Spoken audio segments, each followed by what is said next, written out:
Et c'est conscient de son importance autant pour l'autosuffisance alimentaire, mais également pour sa contribution à l'économie nationale que le gouvernement, à travers son programme d'action, et précisément au titre des 5 projets pas du volet agriculture du PAG, l'agriculture est en bonne place, tel que l'a souligné tantôt le président Goudiaby, parce que l'un des projets phares qui porte sur les œufs de table, la viande et le lait en est l'illustration.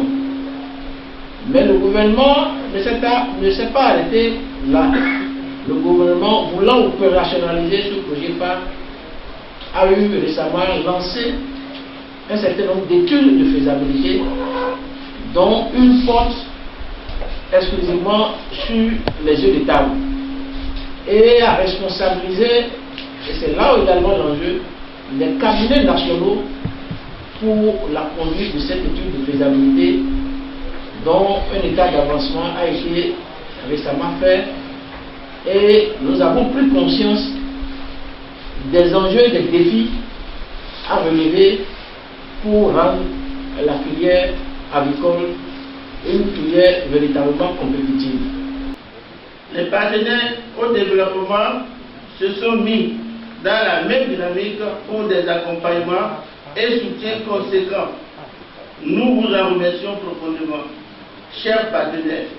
Notre gratitude va particulièrement à l'endroit du PARACEP, grâce à qui les présentes assises sont organisées.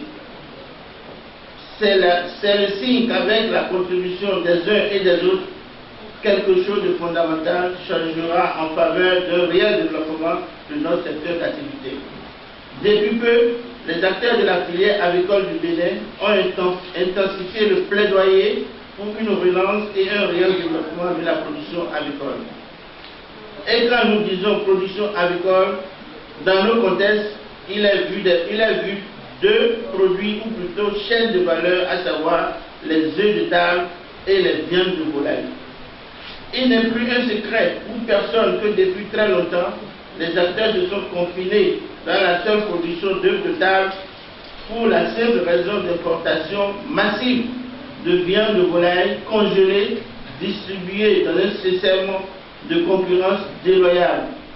Qui plus est, la sous-filière œufs de table se trouve secouée actuellement par les conséquences perverses de la récession économique du Nigeria, entre autres chocs externes.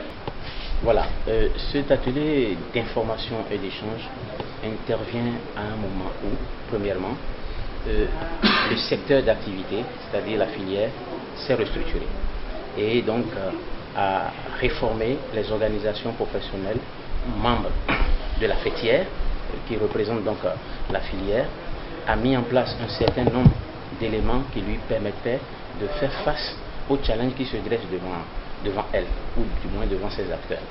Deuxième élément, nous arrivons à un moment où on a le programme d'action du gouvernement qui a traduit réellement dans le volet agriculture sa volonté, la volonté du gouvernement de promouvoir la production locale.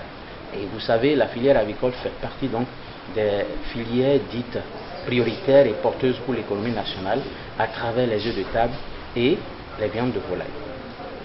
Suite à ça, les acteurs ont pris conscience de la responsabilité qui est la leur pour que le défi soit relevé. Ainsi, pour les deux chaînes de valeur, œufs de table et viande de volaille, quelle part il faut prendre au regard de la dynamique actuelle, au regard des défis actuels, au regard du marché, au regard du niveau d'accès à ces produits de première nécessité de notre population.